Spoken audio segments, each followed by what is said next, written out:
Bonjour, je suis Caro. Bonjour, je suis Amar Jabkor. Bienvenue sur le podcast Au fil du yoga, podcast dédié au yoga, à sa philosophie et à son histoire.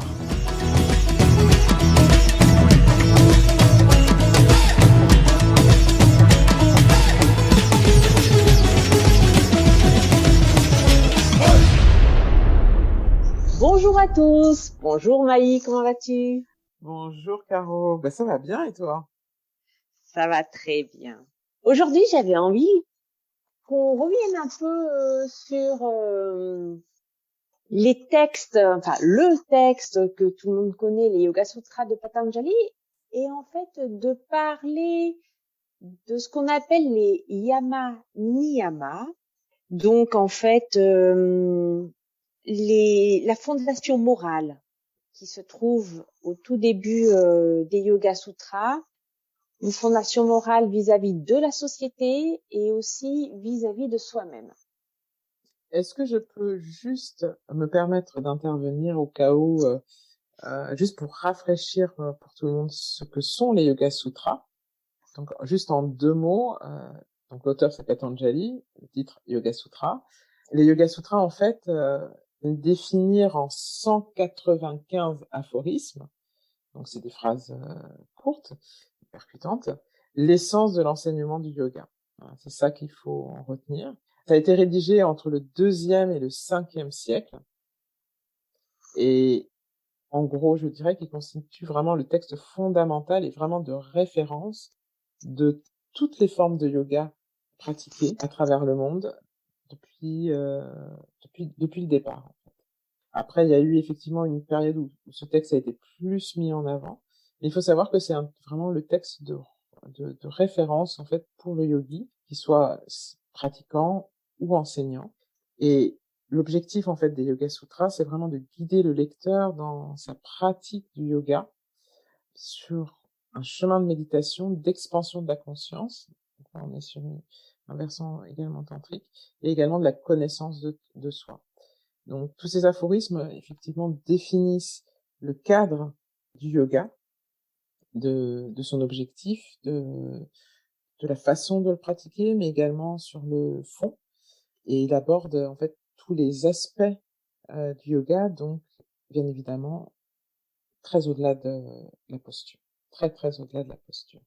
Et donc les Yama Niyama que va nous expliquer Caro sont un socle qui peut-être aujourd'hui dans l'acception du yoga en Occident peut sembler étonnante, dissonante, voire peut-être même religieuse par certains aspects.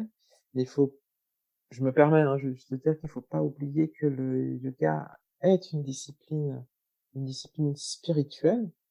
Donc à ce titre, les valeurs morales, la ligne droite, comme dans par exemple les arts martiaux, est fondamentale pour non pas pour approfondir sa pratique, mais en fait pour poser les bases de sa pratique. Voilà, qui me semble moi très différent. Voilà, pardon, parenthèse refermée. Caro, je te laisse donc parler des manières. Donc effectivement, comme Amar Jabkor vous l'a dit, quand on parle yoga, on parle essentiellement des asanas.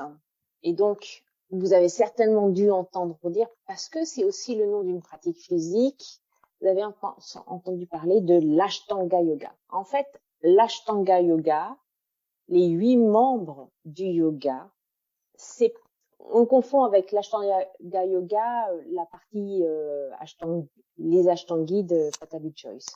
Les 8 voies du yoga sont définies d'abord, parce que j'aime bien parler des sutras, des Yoga Sutras de Patanjali. Elles sont lisées dans le 2e chapitre, donc le 2e pada, au verset numéro 29. Vous avez d'abord les yamas, qui sont les règles morales que l'on vit au sein d'une société. Les niyamas, avec un N, qui sont plutôt les observances que l'on a vis-à-vis de soi-même. Ce sont les règles qui nous concernent nous. Ensuite, viennent les asanas. Donc les asanas, ce sont les postures, c'est ce que vous connaissez et qui en plus sont les plus visuels. Viennent ensuite le pranayama, la respiration, le souffle. Pratyahara, le retrait des sens. Dharana, qui est la concentration. Dhyana, la méditation, contemplation, et samadhi, qui va être l'état ultime. Alors en fait, en plus, c'est pas tout à fait vrai, c'est pas tout à fait l'état ultime, puisqu'on en a déjà parlé dans le podcast sur le bonheur, samadhi et extase. On vous a dit qu'il y avait un état encore plus ultime que celui-là, qui était l'isolation, libération de Kaivalya, qui est décrit dans les Yoga Sutras, mais alors à la toute fin. Mais le samadhi, c'est cet état où vous êtes détaché, c'est un peu l'état d'éveil, le nirvana dans le bouddhisme. Et donc, on a au tout début de cette Ashtanga Yoga, de ces 8 membres du yoga, les yamas et les niyamas. Alors, pour aller très vite, parce que ce qui est plus intéressant, c'est de discuter de certains d'entre eux. Parmi les yamas, vous allez trouver ahimsa, la non-violence, satya, la vérité, asteya, l'honnêteté, brahmacharya, on va dire la continence, en partie sexuelle, mais la continence. Et parmi les niyamas, vous allez avoir, donc c'est au verset 32, saucha, la pureté, propreté, santosha, le contentement, tapas, les austérités, svadhyaya, la connaissance de soi, l'étude de soi, et ishvara pradinalani, l'abandon de soi et la consécration à Dieu. J'avais envie de discuter avec Maïmouna. Je lui demandais quelles étaient les 2 observances qui lui parlaient le plus, et on a décidé d'échanger à ce sujet. Donc, si vous voulez bien, on va revenir au tout premier, donc à ceux qu'on appelle les yamas, parmi lesquels vous avez donc ahimsa, satya, asteya, brahmacharya, aparigraha, donc la non-violence, la véracité, l'honnêteté, la continence et le défaut de désir de posséder. Amarja corps. Peux-tu nous dire quelles sont parmi ces 5 les observances qui te parlent le plus? Alors, toutes, je dirais, dans ces 5 lois universelles me parlent, évidemment. La non-violence, forcément. Mais je dirais que celle qui me marque le plus, c'est aparigraha, c'est-à-dire le non-attachement. Ou on peut dire, puisque c'est une négation, le détachement, en fait. La question, en fait, de ce non-attachement, de aparigraha, c'est d'être dans le monde, mais pas du monde. J'explique. Est-ce que oui. Oui, bah oui, j'explique. Être dans le monde, en fait, c'est évidemment accepter, surtout dans la voie de yoga qui est la mienne, c'est-à-dire tantrique, et en particulier de Kundalini Yoga, c'est accepter qu'on vit dans ce monde, on n'est donc pas dans une grotte, dans une visée ascétique, où l'on souhaite se retirer du monde pour mieux se centrer finalement sur notre voie d'élévation spirituelle. L'idée, en fait, est, en étant dans le monde, d'accepter que donc on a une incarnation physique réelle dans une époque qui a ses propres défis, cette époque, et d'avoir une activité par ailleurs professionnelle, d'avoir un rapport aussi au matériel, un rapport aussi à la chair, qui, qui n'est qui n'est pas, et là peut-être non pas un parallèle, mais comprendre qu'on n'est pas dans une acception, je dirais, des religions monothéistes de façon générale, où le matériel c'est quelque chose de mal, ou la chair est quelque chose de mal. Pour le yoga, l'idée est de se dire que je fais partie de ce système puisque j'ai choisi ou j'ai pu m'incarner en tant qu'être humain. Comme dirait Yogi Bhajan, en fait, je suis un être spirituel qui vit une expérience humaine et non pas, en fait, un être spirituel qui est totalement désincarné de la réalité. Je suis pas non plus uniquement un être humain, je suis tout cela à la fois. Ma spiritualité n'est pas forcément détachée de ma réalité. Il n'y a pas cette dichotomie cartésienne de se dire que d'un côté, je suis parce que je pense, faisant abstraction de la réalité tangible des choses, sachant que cette réalité tangible est tout à fait amenée, en fait, à être illusoire, à être polyperceptive, c'est-à-dire que je peux la percevoir de différentes façons, en fonction de mes humeurs, non, et de ma culture, etc. Non, je suis un être ancré dans le monde, et en ça, les Yoga Sutras de Patanjali, à mon sens, apportent cette modernité qui n'a pas toujours été modernité, alors sans jugement de valeur, modernité qui, je dirais, ne permet en fait de concevoir ma vie humaine tout en étant dans le détachement ou dans le non-attachement.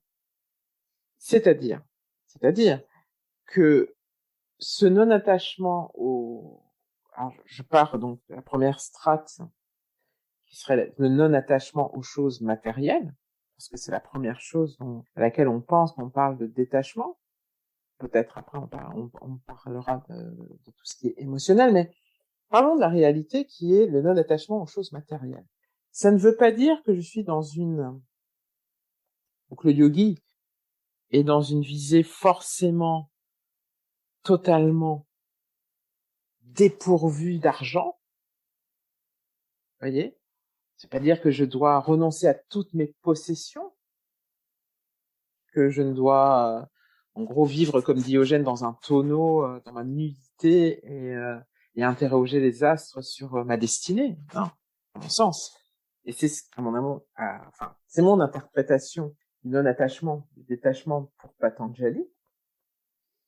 Ce détachement est d'accepter, donc je puisse être propriétaire, je sais pas moi, d'une maison, d'une voiture, d'objets, d'être aussi dans le lien affectif avec certaines personnes, et tout en acceptant cette impermanence. Donc là, on est sur une valeur bouddhiste, mais yogique aussi, c'est-à-dire que les choses sont vouées à disparaître, qu'on est dans un cycle perpétuel de vie, c'est-à-dire qu'au sein même d'une vie, on peut passer par des phases de richesse comme par des phases de pauvreté matérielle,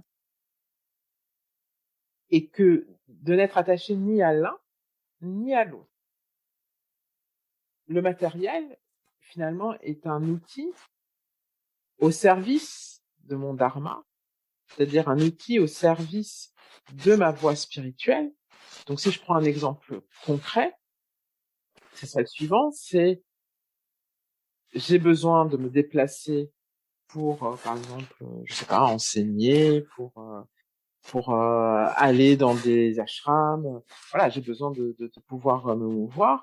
Si j'ai la chance de pouvoir avoir une voiture, ou même ne serait-ce que pour aller travailler, pour pouvoir sustenter à mes propres besoins ou ceux de ma famille, cela signifie bien que la voiture n'est pas un objet maléfique, puisque c'est un outil au service de mon dharma.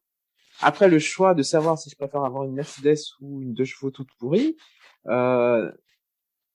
c'est mon choix personnel en termes de goût, en termes également de qualité de déplacement, enfin, vous comprenez, j'imagine, ce que je veux dire, parce que ça fait sens. Donc vraiment, le fond de tout ça, c'est le matériel n'est pas une chose qu'il faut exclure de sa vie, parce qu'en plus, ça serait complètement considéré que notre monde tel qu'il est au XXIe siècle est un monde qu'il faudrait rejeter, puisqu'on est dans un monde, sans partir sur une vision politique, mais on est dans un monde de surconsommation des choses, d'hyperconsommation des choses. Donc on ne peut pas faire abstraction de cette réalité. Après, à nous de choisir notre façon de vivre dans ce monde, mais en tout cas certainement pas d'être dans le rejet de ce monde. Donc ça signifie que le yogi n'est pas forcément voué à être un enseignant à temps complet, qui peut et qui doit, dans la mesure où ça lui convient, que ça lui plaît et que ça a du sens, avoir une vie de famille, avoir un boulot, peut-être ne peut avoir rien à voir en fait avec le yoga, parce que je le rappelle, encore une fois, je suis dans la répétition, là déjà pas. Le yoga reste une discipline spirituelle.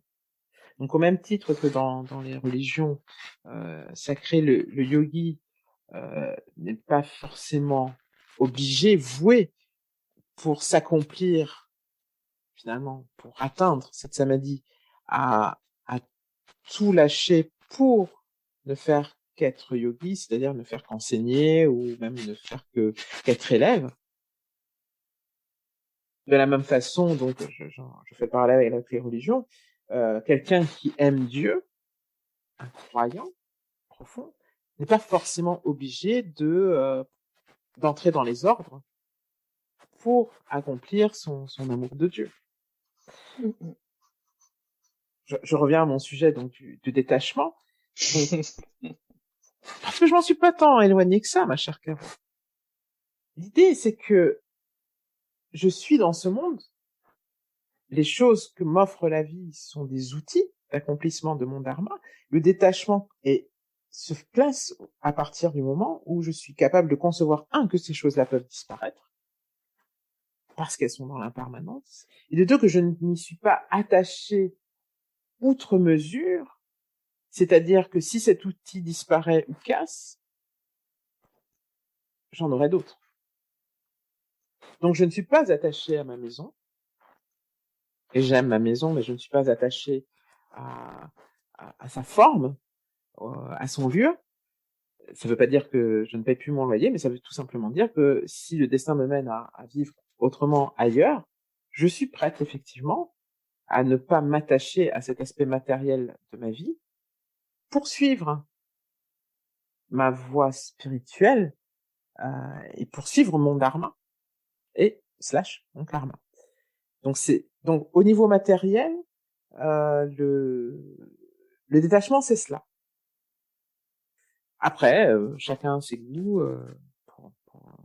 chacun fait bien ce qu'il veut. C'est toujours ce que je dis.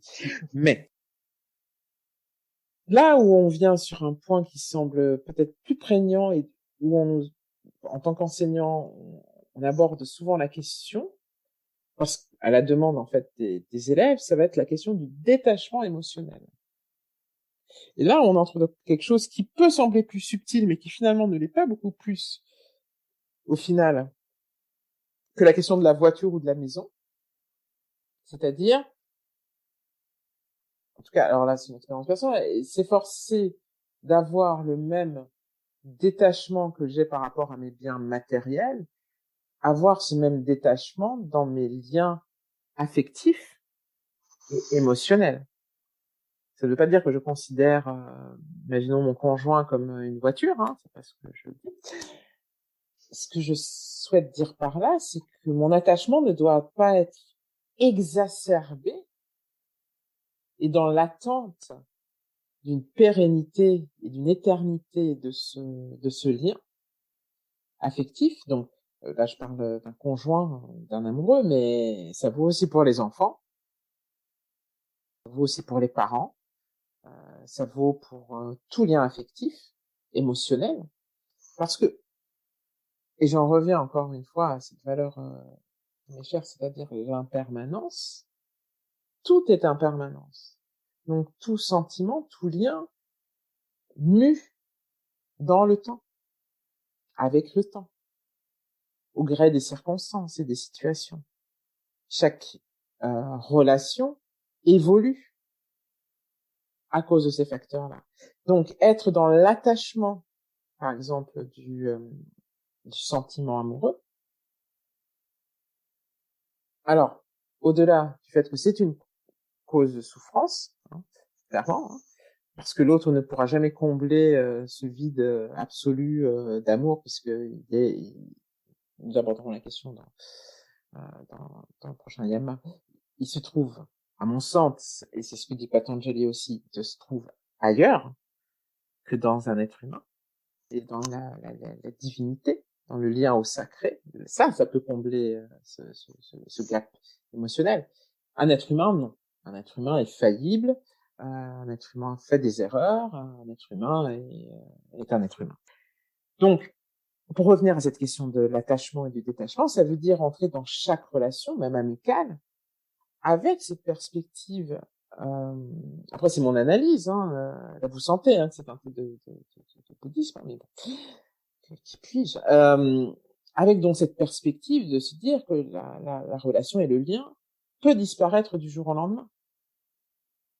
Et donc, ça signifie que ma discipline spirituelle, c'est-à-dire la voie du yoga que je choisis, pour effectivement l'expansion de ma conscience, ne peut pas être uniquement facteur du lien affectif. Donc je suis bien obligée d'être dans le détachement.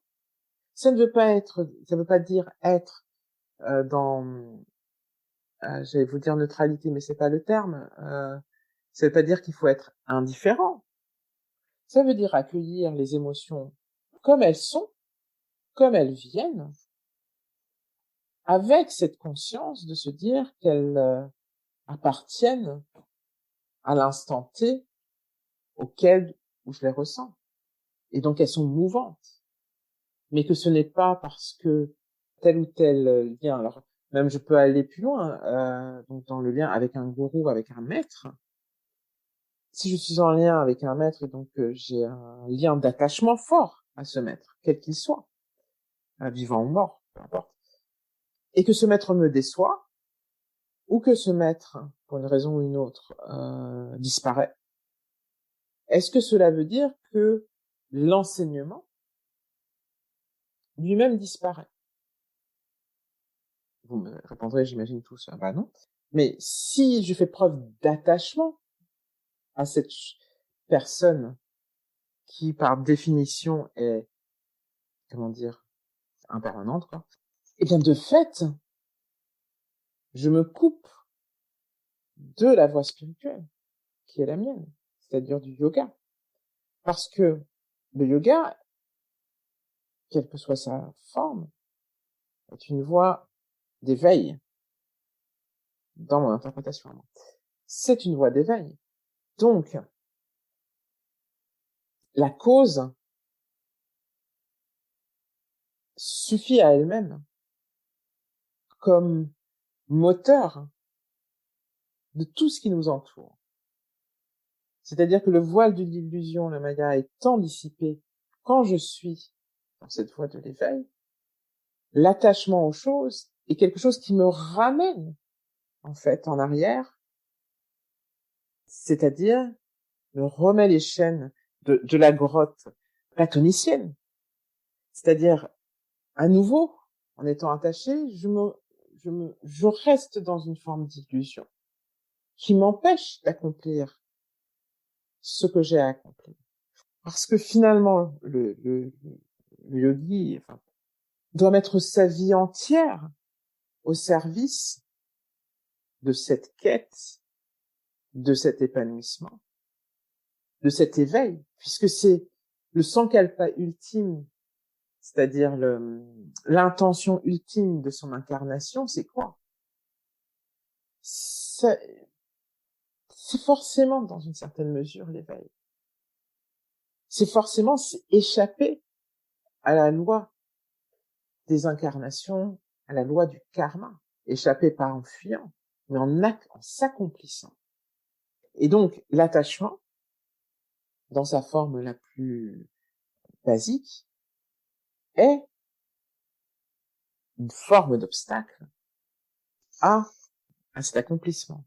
Maintenant, ceci étant dit, soyons clairs, ce n'est pas facile. Si être dans le non-attachement était une voie aisée, donc si Aparigraha était quelque chose d'aisé, eh bien, ce ne serait pas une observance, ce ne serait pas une loi universelle de la vie telle que nous la propose Patanjali. Parce qu'évidemment, on peut estimer, et j'en finirai par là, on peut estimer que faire des postures, ça semble plus facile que, ou plus difficile d'ailleurs, que ce type de valeurs morales qui sont au final très peu étudiées, il me semble, hein, dans le cadre d'un cours de yoga tel qu'il est dispensé aujourd'hui en Occident. Je ne dis pas qu'il s'agit de valeurs confidentielles, mais ça semble être quelque chose de, quand je l'ai découvert, en tout cas, quand j'ai vu la première fois, quelque chose de très accessoire dans la voie yogique. L'acceptation et j'allais dire, l'observance de ces lois. Mais on parle bien de lois. C'est-à-dire pratiquer les asanas. Pardonnez-moi si je suis radical. Peut-être aujourd'hui, je suis un peu radical.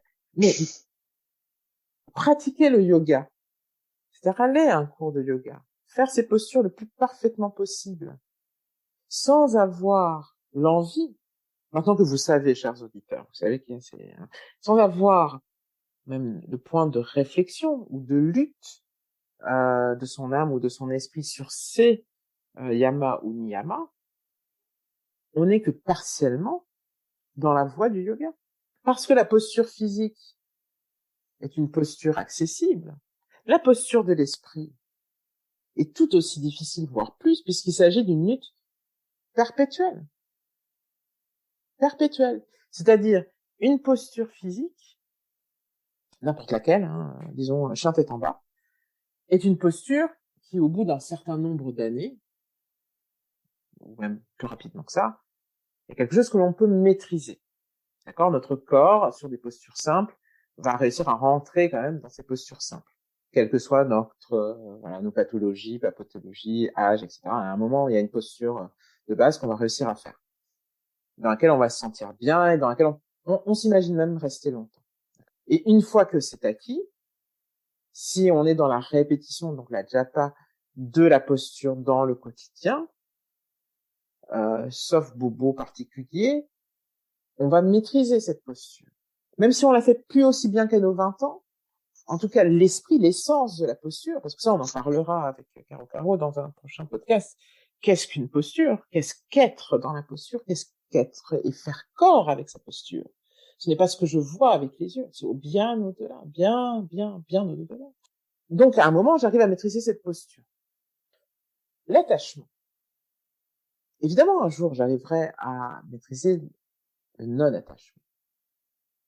Mais cela me demandera un effort perpétuel jusqu'au jour de ma mort. Car toujours la vie, le karma, me confrontera à une situation où je sentirai mon envie, où l'attachement pointera son nez, que ce soit par exemple la naissance de son enfant ou de ses petits-enfants. Je vais être attaché. Et pourtant, même dans ce cadre-là qui est très bucolique et que la plupart d'entre vous diraient non mais tout de même, enfin, on parle de la famille, des enfants, comment? De quoi parle-t-elle? C'est bien mignon, en fait, ces histoires de détachement, mais parlons plutôt des histoires de voitures, mais ne parlons pas de choses qui semblent évidentes. Et pourtant, il n'est pas écrit dans les Yoga Sutras le non-attachement, sauf dans les cas type famille. Non, on parle du non-attachement, point barre.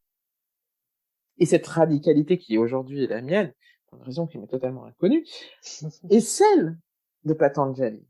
Il n'y a pas de concession à faire avec l'attachement ou le non-attachement. Et ce non-attachement, donc si je vais au bout de mon raisonnement, et je promets d'en finir par là, est également celui de sa propre vie. Je ne suis pas attaché à ma vie, à mon existence. Et c'est ça, la voie du yoga, ultime. C'est je ne suis pas attaché au battement de mon cœur, ni à mon corps physique. Je suis dans le détachement de cela. Car c'est aussi un outil. Et c'est un outil qui est voué à mourir également. Donc si je suis, ça ne veut pas dire que je dois négliger ma santé. Ne vous méprenez pas, ce n'est pas ce que je dis. Ce que je dis, c'est que les aléas de la vie, et d'une façon générale, celui qui est voué à mourir, j'accepte que ce moment viendra de la même façon que le reste. Et donc, je me libère encore plus d'une strate de chaîne qui m'empêche, libéré de cela, libéré donc de la peur de la mort, donc de la mort affective, du lien, libéré de cette peur, je suis dans la liberté. Et d'une façon générale, les yamas et les niyamas, qui peuvent sembler très austères, appliqués à la lettre, c'est dans la discipline qu'on trouve la liberté. C'est vrai en musique, c'est vrai dans les arts martiaux, c'est vrai dans le yoga. C'est-à-dire que cette force qu'on va tirer dans cette lutte, par exemple, par rapport à l'honnêteté, à avoir toujours une parole véridique, à avoir toujours une pureté de pensée, dans la parole, dans l'action. Donc cette lutte perpétuelle, parce que ça c'est évident que c'est extrêmement compliqué. C'est dans cette lutte perpétuelle qu'à un moment je me libère totalement. Parce que être toujours dans la vérité, ça veut donc dire faire fi en fait de l'opinion des autres. Ça veut dire faire fi du politiquement correct, de ce qui pourrait être bien ou mal, peu importe. Parce que en appliquant cette règle, je sais que je vais atteindre et que je vais développer mon éveil personnel. Donc finalement, la liberté est là.